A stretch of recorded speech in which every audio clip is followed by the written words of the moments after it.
പ്രിയമുള്ളവരെ, വിശുദ്ധ ബൈബിളിനെ ആസ്പദമാക്കിക്കൊണ്ട് ഞങ്ങൾ സംപ്രേഷണം ചെയ്യുന്ന ഒരു ചാനലാണ് ബൈബിൾ വചനങ്ങൾ എന്ന ഈ ചാനൽ. ഈ ചാനൽ വഴി വിശുദ്ധ ബൈബിളിലെ പഴയ നിയമത്തിലെ ഉൽപ്പത്തി പുസ്തകം മുതൽ പുതിയ നിയമത്തിലെ വെളിപ്പാടിന്റെ പുസ്തകം വരെയുള്ള എല്ലാ അധ്യായങ്ങളും ഉൾക്കൊള്ളിക്കുവാൻ ഞങ്ങൾ ശ്രമിക്കുകയാണ്. ഈ ദൈവവചന ഭാഗങ്ങൾ കേൾക്കുന്ന എല്ലാവരും ലോകത്തിന് ശാന്തിയും സമാധാനവും നന്മയും ഉണ്ടാകുവാൻ വേണ്ടി എന്നോടൊപ്പം സർവശക്തനായ ദൈവത്തോട് പ്രാർത്ഥിക്കുക. അതോടൊപ്പം തന്നെ ഈ ചാനൽ കാണുന്ന എല്ലാവരും ഞങ്ങളുടെ ചാനൽ ഒന്ന് സബ്സ്ക്രൈബ് ചെയ്യുക. സബ്സ്ക്രൈബ് ചെയ്ത് താഴെ കാണുന്ന ബെൽ ഐക്കൺ കൂടി ക്ലിക്ക് ചെയ്ത് ഞങ്ങളുടെ എല്ലാ അധ്യായങ്ങളും നിങ്ങൾക്ക് ലഭിക്കുന്നത് പോലെ ഞങ്ങളോട് സഹകരിക്കുക. നിങ്ങളെവിടെയും പ്രാർത്ഥന നിർഭരമായ സഹകരണം പ്രതീക്ഷിച്ചുകൊണ്ട് പുറപ്പാടിന്റെ പുസ്തകം 10-ാം അധ്യായം. വെട്ടുക്കിളികൾ നിറയുന്നു. കർത്താവ് മോശയോട് പറഞ്ഞു, നീ ഫറവോയുടെ അടുക്കലേക്ക് പോവുക. ഞാൻ ഫറവോയുടെയും സേവകരുടെയും ഹൃദയം കഠിനമാക്കിയിരിക്കുന്നു. അവരുടെ ഇടയിൽ എന്റെ ഈ അടയാളങ്ങൾ കാണിക്കാനും ഈജിപ്തുകാരെ ഞാൻ എങ്ങനെ വിഡ്ഢികളാക്കിയെന്നും അവരുടെ ഇടയിൽ ഞാൻ എന്തെല്ലാം അടയാളങ്ങൾ കാണിച്ചെന്നും നീ നിന്റെ പുത്രന്മാരെയും പൗത്രന്മാരെയും വർണ്ണിച്ച് കേൾപ്പിക്കാനും ഞാനാണ് കർത്താവ് എന്ന് നിങ്ങൾ ഗ്രഹിക്കാനും വേണ്ടിയാണ് അത്. മോശയും അഹ്റോനും ഫറവോയുടെ അടുത്ത് ചെന്ന് പറഞ്ഞു, ഫെബ്രുവരിയുടെ ദൈവമായ കർത്താവ് ഇങ്ങനെ പറയുന്നു, എത്ര നാൾ നീ എനിക്ക് കീഴ്വഴങ്ങാതെ നിൽക്കും? എന്നെ ആരാധിക്കാനായി എന്റെ ജനത്തെ വിട്ടയക്കുക. അവരെ വിട്ടയക്കാൻ വിസമ്മതിച്ചാൽ ഞാൻ നാളെ നിന്റെ രാജ്യത്തേക്ക് വെട്ടുകിളികളെ അയക്കും. അവ ദേശത്തെ കാഴ്ചയിൽ നിന്ന് മറച്ചു കളയും. കൺമഴയിൽ നിന്നും രക്ഷപ്പെട്ടവരെ അത് തിന്നുകളയും. അവ നിങ്ങളുടെ വയലിൽ വളരുന്ന എല്ലാ മരങ്ങളും തിന്ന് നശിപ്പിക്കും. നിന്റെയും നിന്റെ സേവകരുടെയും ഈജിപ്തുകാരെല്ലാവരുടെയും വീടുകളിൽ അവ വന്ന് നിറയും. നിന്റെ പിതാക്കന്മാരോ അവരുടെ പിതാക്കന്മാരോ ഈ നാട്ടിൽ താമസമാക്കിയ നാൾ മുതൽ ഇന്നോളം ഇങ്ങനെയൊന്നും കണ്ടിട്ടുണ്ടാവുകയില്ല. അതിനുശേഷം അവൻ ഫറവോയുടെ അടുത്ത് നിന്ന് മടങ്ങിപ്പോയി. അപ്പോൾ ഫറവോയുടെ സേവകർ അവനോട് പറഞ്ഞു, ഇനി എത്ര നാൾ കൂടി നമ്മൾ ഈ മനുഷ്യന്റെ ഉപദ്രവം സഹിക്കണം?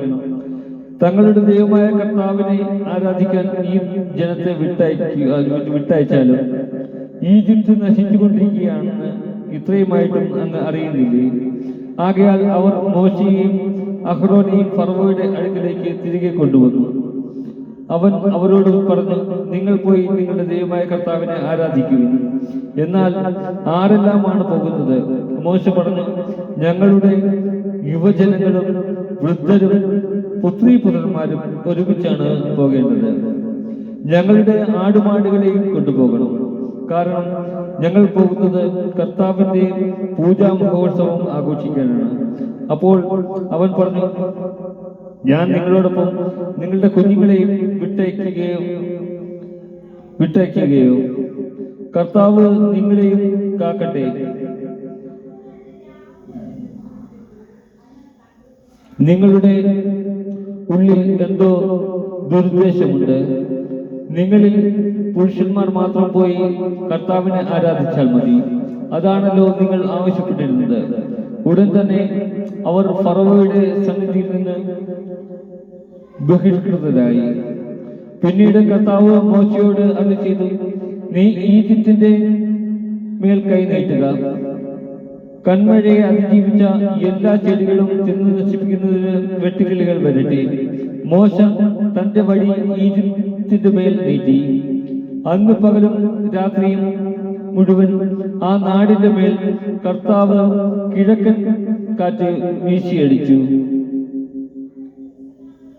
പ്രഭാതമായപ്പോൾ കിഴക്കൻ കാറ്റ് വെട്ടുകിളികളെ കൊണ്ടുവന്നു. വെട്ടുകിളികൾ ഈജിപ്തിനെ ആകെ ആക്രമിച്ചു. അവ രാജ്യം മുഴുവൻ വ്യാപിച്ചു. ഇത്ര വിപുലമായ വെട്ടുകിളിക്കൂട്ടങ്ങൾ ഇതിനു മുമ്പ് ഉണ്ടായിട്ടില്ല. ഇനി ഉണ്ടാവുകയുമില്ല. അവ ദേശമാകെ മൂടിക്കളഞ്ഞതിനാൽ നിലം ഇരുണ്ടുപോയി.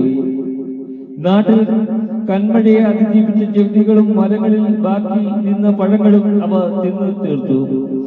ഈജിപ്തിൽ മരങ്ങളിലും വയലിലെ ചെടികളിലും പച്ചയായി ഒന്നും തന്നെ അവശേഷിച്ചില്ല. ഫറവോ തിടുക്കത്തിൽ മോശയെയും അഹ്റോനെയും വിളിപ്പിച്ചു പറഞ്ഞു, നിങ്ങളുടെ ദൈവമായ കർത്താവിനും നിങ്ങൾക്കുമെതിരായി ഞാൻ തെറ്റ് ചെയ്തു പോയി. ആകയാൽ ഇപ്രാവശ്യം കൂടി എന്നോട് ക്ഷമിക്കണം. മാരകമായ ഈ ബാധ എന്നിൽ നിന്ന് അകറ്റുന്നതിനും നിങ്ങളുടെ ദൈവമായ കർത്താവിനോട് പ്രാർത്ഥിക്കുക. മോശ ഫറവോയുടെ അടുക്കൽ നിന്ന് പോയി കർത്താവിനോട് പ്രാർത്ഥിച്ചു. കർത്താവ് വളരെ ശക്തമായ പടിഞ്ഞാറൻ കാറ്റ് വീശിച്ചു. അത് വെട്ടുകിളികളെ തൂത്തുവാരി ചെങ്കടലിലെറിഞ്ഞു. അവയിലൊന്നുപോലും ഈജിപ്തിന്റെ അതിർത്തികൾക്കുള്ളിൽ അവശേഷിച്ചില്ല. എങ്കിലും കർത്താവ് ഫറവോയെ കഠിനചിത്തനാക്കുക മൂലം അവൻ ഇസ്രായേൽക്കാരെ വിട്ടയച്ചില്ല. അന്ധകാരം വ്യാപിക്കുന്നു. കർത്താവ് മോശയോട് പറഞ്ഞു, നിന്റെ കൈ ആകാശത്തേക്ക് നീട്ടുക. ഈജിപ്തിൽ ഇരുട്ടുണ്ടാകട്ടെ, തൊട്ടറിയാവുന്ന ഇരുട്ട്. മോശ ആകാശത്തിലേക്ക് കൈ നീട്ടി. ഈജിപ്ത് മുഴുവൻ 3 ദിവസത്തേക്ക് കൂരിരുട്ട് വ്യാപിച്ചു. അവർക്ക് പരസ്പരം കാണാനോ യഥേഷ്ടം നീങ്ങാനോ സാധിച്ചില്ല. എന്നാൽ ഇസ്രായേൽക്കാരുടെ വാസസ്ഥലങ്ങളിൽ വെളിച്ചമുണ്ടായിരുന്നു. അപ്പോൾ ഫറവോ മോശയെ വിളിച്ചു പറഞ്ഞു, പോയി നിങ്ങളുടെ കർത്താവിനെ ആരാധിച്ചു കൊള്ളുവിൻ. ആടുമാടുകൾ മാത്രം ഇവിടെ നിൽക്കട്ടെ, കുട്ടികളും നിങ്ങളോടുകൂടി പോരട്ടെ. അപ്പോൾ മോശ പറഞ്ഞു, ഞങ്ങളുടെ ദൈവമായ കർത്താവിനെ സമർപ്പിക്കാനുള്ള ബലിവസ്തുക്കളും ഹോമദ്രവ്യങ്ങളും കൂടി നീ ഞങ്ങൾക്ക് തരണം. ഞങ്ങളുടെ കന്നുകാലികളും ഞങ്ങളോട് കൂടി പോരണം. ഒന്നുപോലും ഇവിടെ ശേഷിക്കാൻ പാടില്ല. ഞങ്ങളുടെ ദൈവമായ കർത്താവിന് അവയിൽ നിന്ന് ബലിയർപ്പിക്കേണ്ടി വന്നേക്കാം. കർത്താവിന് എന്താണ് സമർപ്പിക്കേണ്ടതെന്ന് അവിടെ ചെന്നെത്തും വരെ ഞങ്ങൾക്ക് അറിഞ്ഞുകൂടാ. കർത്താവ് ഫറവോയെ കഠിനചിത്തനാക്കുകയാൽ അവൻ അവരെ വിട്ടയച്ചില്ല.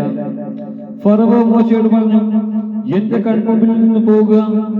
ഇനി എന്നെ കാണാതിരിക്കാൻ സൂക്ഷിച്ചുകൊള്ളുക. എന്നെ കാണുന്ന ദിവസം നീ മരിക്കും. മോശ പറഞ്ഞു, നീ പറഞ്ഞതുപോലെ ആകട്ടെ, ഞാൻ ഇനി നിന്നെ കാണുകയില്ല. നമ്മുടെ കർത്താവായ മിശിഹായ്ക്ക് സ്തുതി.